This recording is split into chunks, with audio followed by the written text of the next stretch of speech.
Ray Brown's Talking Birds.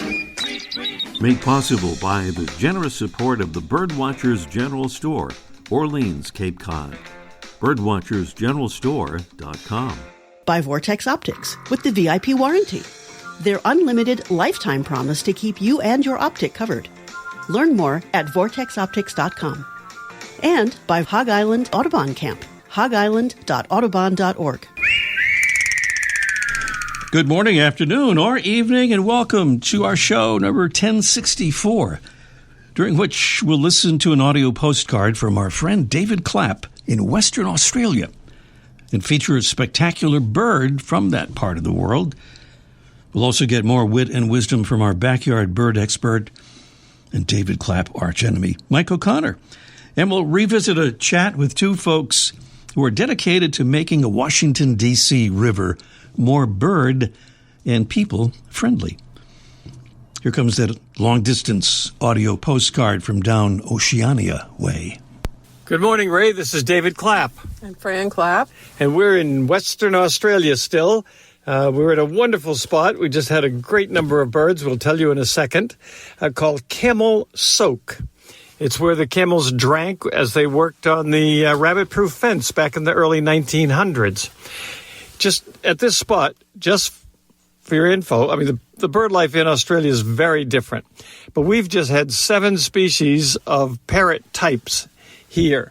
We've had red-tailed black cockatoo, cockatiel, galah, pink cockatoo, Bork's parrot, Australian ringneck, and mulga parrot.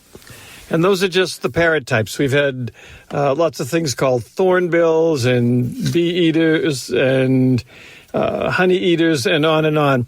It's very different here. I mean, the eucalypts are a whole different world, different from oaks and pines, and the birds are different from anything we've got in the States. Quite remarkable. Anyway, we're here. It was marvelous, and we were thinking of you and talking birds and wanted to wish you and everybody else good birding. Goodbye, Ray. Bye, Ray. Bye, David. Bye, Fran. Good birding to you, but I know you're already experiencing that for sure there in Western Australia. Meanwhile, we're always welcoming more audio postcards from wherever you're seeing and or hearing birds.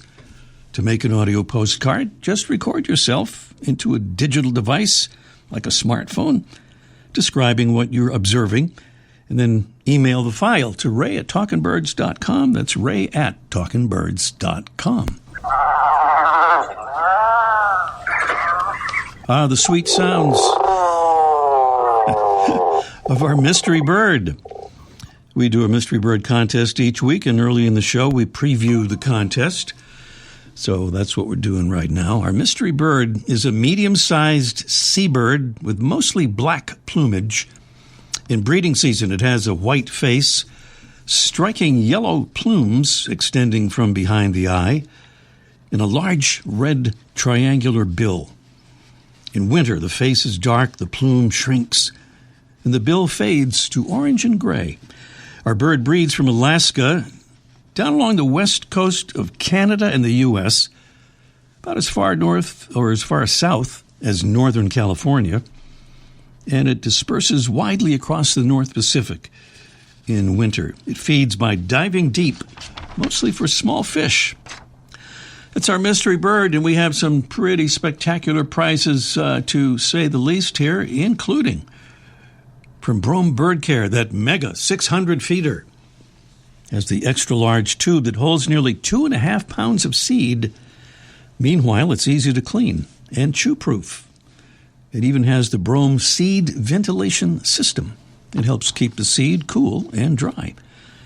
And because you shouldn't have to sacrifice style for comfort out in the field, we're happy to offer a $25 gift certificate for Bird Collective. It is your one-stop shop for vintage-inspired apparel and unique accessories.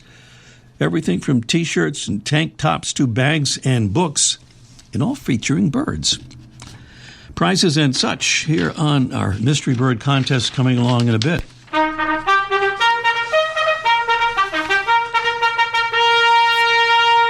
Time to welcome another Talking Birds ambassador helping us spread the word about birds and conservation. And thank you to Katie from Wakefield Rhode Island. Katie says, I met Ray at Norman Bird Sanctuary.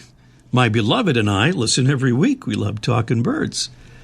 All right, Katie, thanks for saying hello during that visit to the beautiful Norman Bird Sanctuary there in Rhode Island. And thanks for becoming a Talking Birds ambassador. Well, like all other radio shows and podcasts, we want to grow our audience. We don't have any fancy marketing department around here. We rely on the kindness of listeners to help us reach more folks with the good word about birds and birding and conservation, the things that we're trying to promote. And that's why we say, dear Talking Birds listeners, please join our ambassadors family and help us spread the word.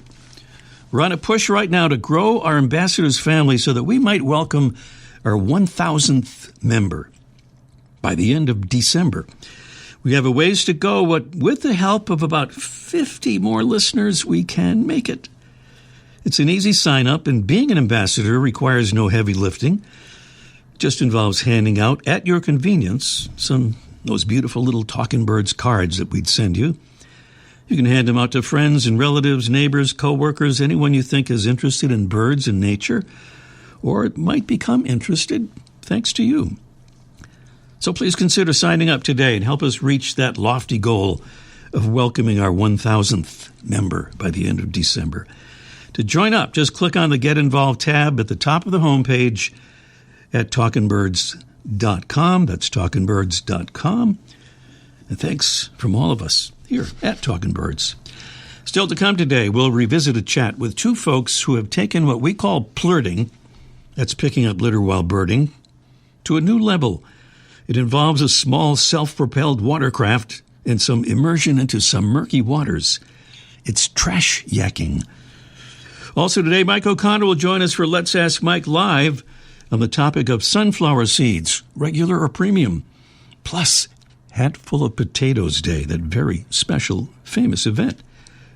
And up next, today's featured feathered friend, presented by the Bigger and Better BWD magazine, with each large format issue packed with beautiful photographs, illustrations, and in-depth articles. Experience birds up close with BWD at bwdmagazine.com. The first bird we heard on David and Fran Clapp's audio postcard from Western Australia was this one, the galah, and we thought we'd add some detail by making it our featured feathered friend. The galah is a spectacular-looking bird in the cockatoo family. It's a little bigger than a mourning dove, with bright pink plumage on its face, neck, breast, and belly, contrasting with a gray back and wings, and its head is topped with a fluffy light pink crest. The galah often lives in flocks of 10 to 1,000 individuals and is one of Australia's most abundant parrot species, occurring over almost the entire continent as well as some offshore islands. It's generally found near water sources in various woodland habitats, feeding on grasses, leaf buds, flowers, and seeds. The Australian-based Wildlife Nomads Tour Company describes the galah as being both loved and loathed. Loved by folks who enjoy their vibrant colors brightening city parks, and loathed by farmers who experience them as pests that consume and damage their cultivated crops. Galahs are cavity nesters, occupying hollows in trees and spaces between rock crevices, and they occasionally use nest boxes.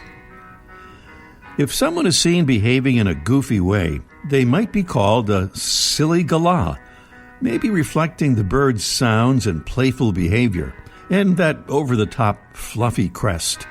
Our Australian native team member, Freya McGregor, questions the association, though, since as parrots, galahs are pretty intelligent. You can see one photo of a galah right now on our TalkingBirds.com website, and maybe David Clapp will send us some more. The galah, Eolophus rosicapilla, today's Talking Birds featured feathered friend. Well, here at Talking Birds, we promote something called plurting. Plurting is a mashup word from picking up litter while birding. And there are many similar mashups, like plishing, picking up litter while fishing, and plogging, picking up litter while jogging.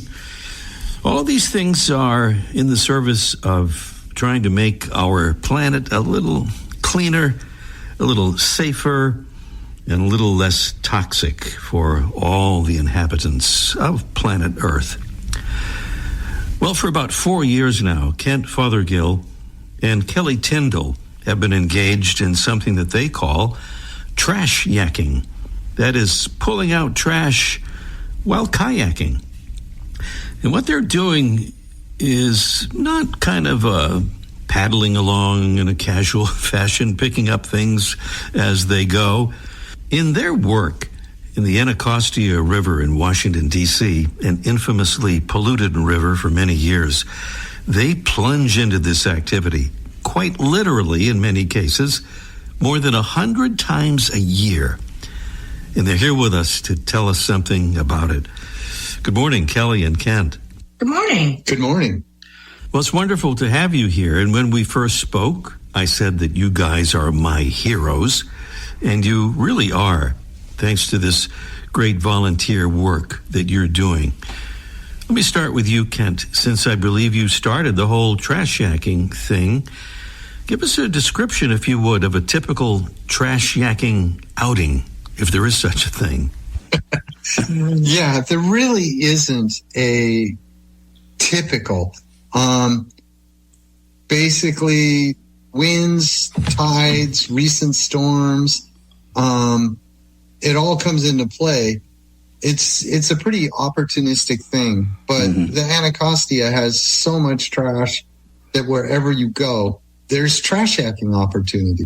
Yeah, never a dull moment there. So you're doing this in kayaks. No doubt folks would figure you're quite limited in the size of items you could haul out of the river, but they would be wrong about that. Tell us about some of the very large objects that you've retrieved. Well, there are weight limits. I have swam next to my kayak when I don't have enough weight limit to allow me and the trash on the kayak. Yeah, that's the plunging in part that I mentioned. Yes, Ray, yes. But yeah, king-size mattresses, couches, hot water heaters.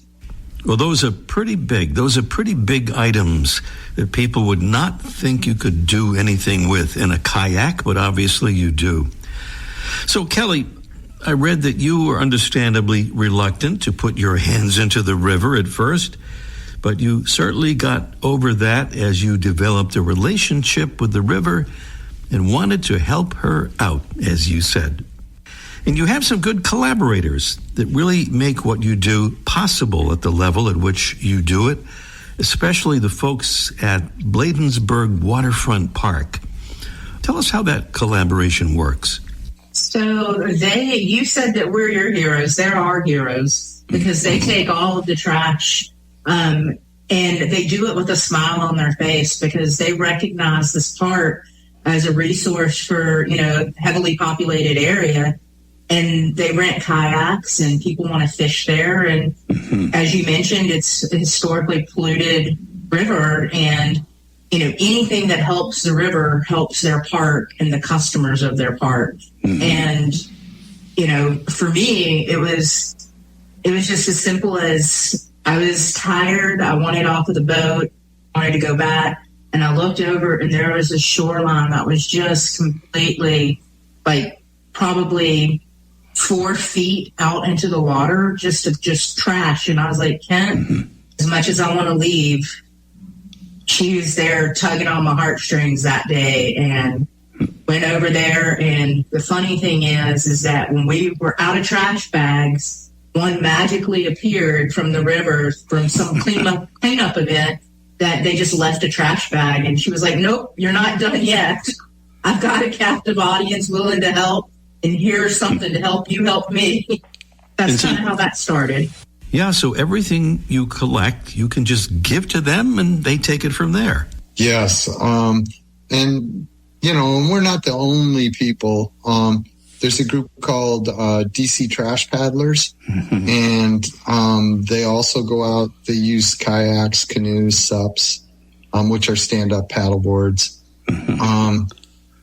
And there's people all over the country that are utilizing kayaks and canoes to really move incredible amounts of trash. So a lot of great help.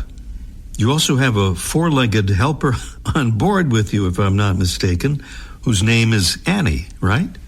Yeah, we named her, her full name is Anacostia Riverpup, but we call her Annie for short, and she goes out there with us all the time. Nice. Well, you're both scientists. Kelly, you're an entomologist. Kent, you're a biologist. I wonder if one or both of you might offer a thought on how your science backgrounds come into play with your trash yakking. Begin with, Ray, it doesn't take advanced degree to pick up trash. But we're scientists, so keep an Excel spreadsheet, so if somebody asks, we can say, oh yeah, this is what we pulled. Trash on a mudflat is a place where predators can hide and presents a zone of inhibition for shorebirds. And in the DC area, we're not making new mudflats. And so when we've cleared 100 tires off a mudflat, we've really increased the amount of usable habitat for migrating shorebirds. That's one way a biologist can try to rationalize what we're doing with our spare time. Indeed. And in terms of what you're picking up in the river, I guess it's not surprising that you say that plastic bottles are the number one item of trash. Something like 360,000 so far you've removed from the river. Kent Fothergill and Kelly Tyndall are creators and implementers of a wonderful effort on Washington, D.C.'s Anacostia River that they call trash yakking, pulling out river trash by kayak. Well, Kelly and Kent, thank you for being with us. Thanks for your great work on behalf of a great river. And I hope for inspiring others to follow your lead in some other rivers out there. There are plenty of them that could use some help for sure. Thank you so much. Thank you. Thank you for sharing the river story. Kent Fothergill and Kelly Tyndall here on Talkin' Birds. And up next, it's our Mystery Bird Contest in just 1 minute. The flutter of a tail feather, the flash of a wing bar in mid-flight. You don't always have a lot of time to identify a bird in nature, let alone to appreciate its beauty. But with Vortex Optics, you'll have the power to bring every wild moment closer.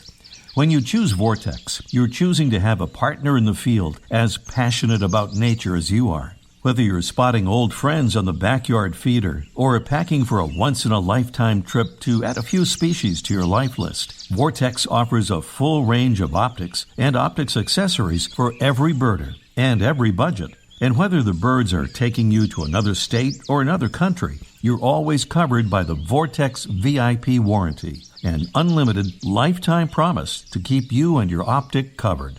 If you'd like to learn more, or if you need help choosing your next optic, give Vortex a call at 1-800-4VORTEX or visit vortexoptics.com. All right, get ready for the somewhat less than melodic sound of our mystery bird.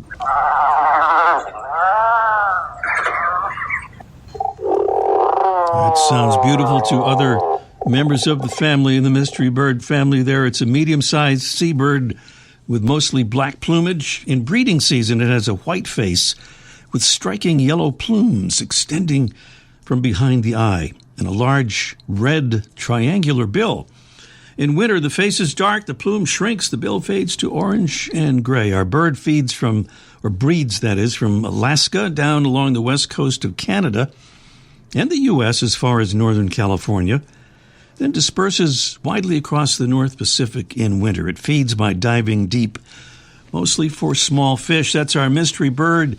At stake is the beautiful Mega 600-feeder from Brome Bird Care with the extra-large tube that holds nearly 2.5 pounds of seed, plus a $25 gift certificate for Bird Collective with all kinds of beautiful things from bags and books to T-shirts and tank tops, all featuring birds. Those are the prizes, and the main thing is the number here to call, which is 781-837-4900. I'll give that again here in a second. Just a reminder to call us as soon as you can. Again, the number is 781-837-4900. And it's Let's Ask Mike live in just 1 minute. Hello, I'm Ed Begley Jr., and wherever you call home, the sounds of wildlife connect you with a greater family of life.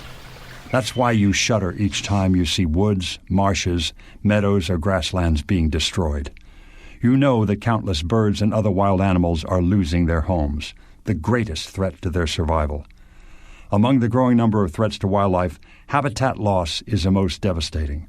The Humane Society Wildlife Land Trust offers a humane solution, working with private landowners to protect habitat as permanent safe havens for wildlife. When you hear the familiar wild voices you love, remember, your voice is the one that can speak for wildlife and for the land they call home, ensuring that it stays forever wild. To learn more or to work with the Humane Society Wildlife Land Trust, visit wildlifelandtrust.org. Well, the Birdwatchers General Store on Cape Cod is a famous place. People come from all over U.S. and Canada to the Birdwatchers General Store, especially on the Saturday before Thanksgiving. That is Hatful of Potatoes Day.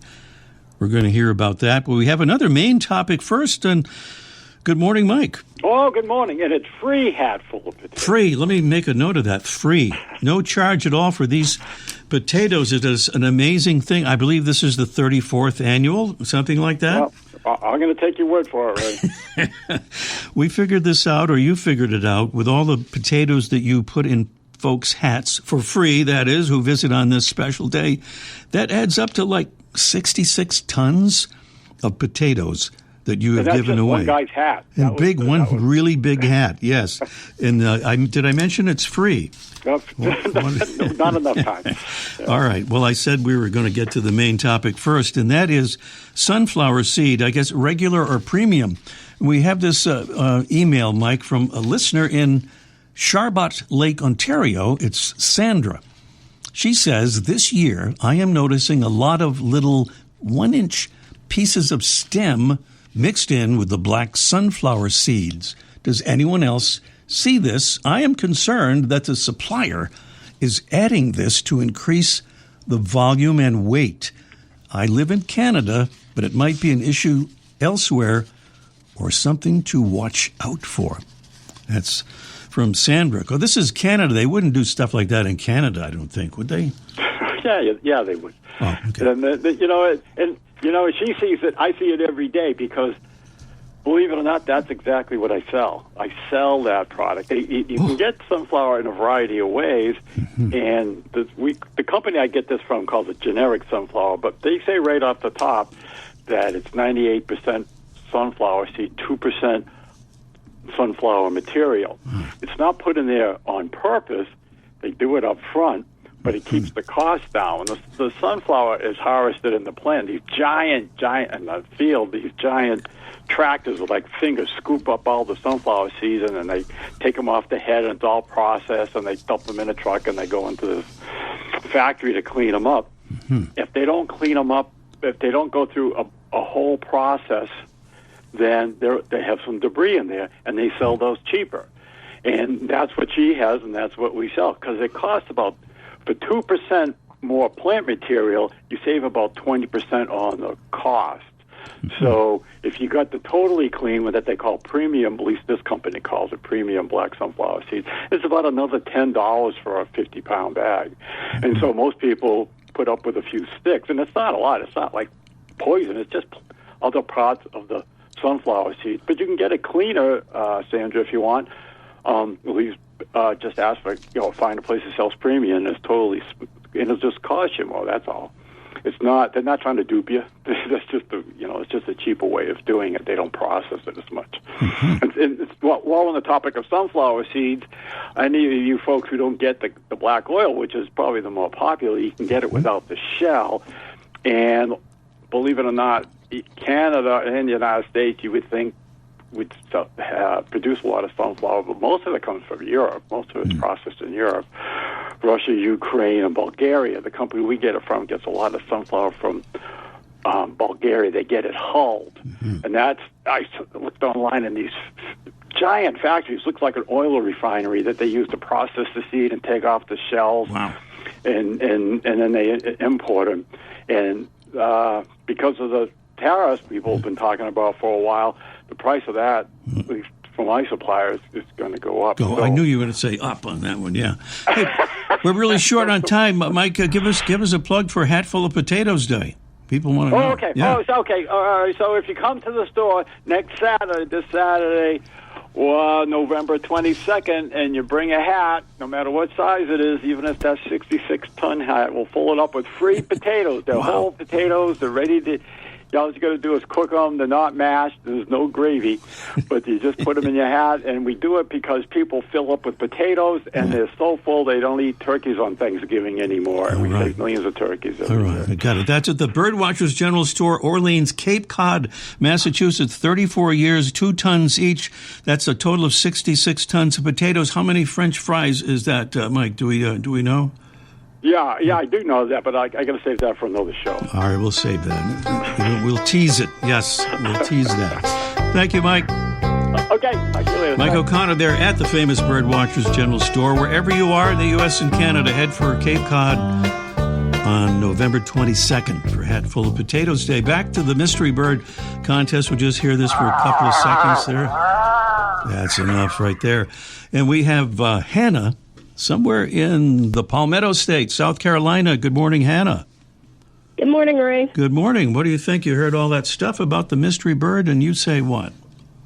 Well, I originally thought it was just the puffin, but then I researched, and I think my final answer is tufted puffin. Tufted puffin, not just any old ordinary puffin, but the tufted puffin out there on the West Coast. Or if you make a spoonerism, it would be the puffed tuffin, but that's a whole nother thing. Yeah, absolutely right. The tufted puffin is the right answer. We, of course, here in the East Coast where we are, we have the Atlantic puffin. So this is kind of like a fancier relative, I guess, of the Atlantic puffin, the most beloved bird.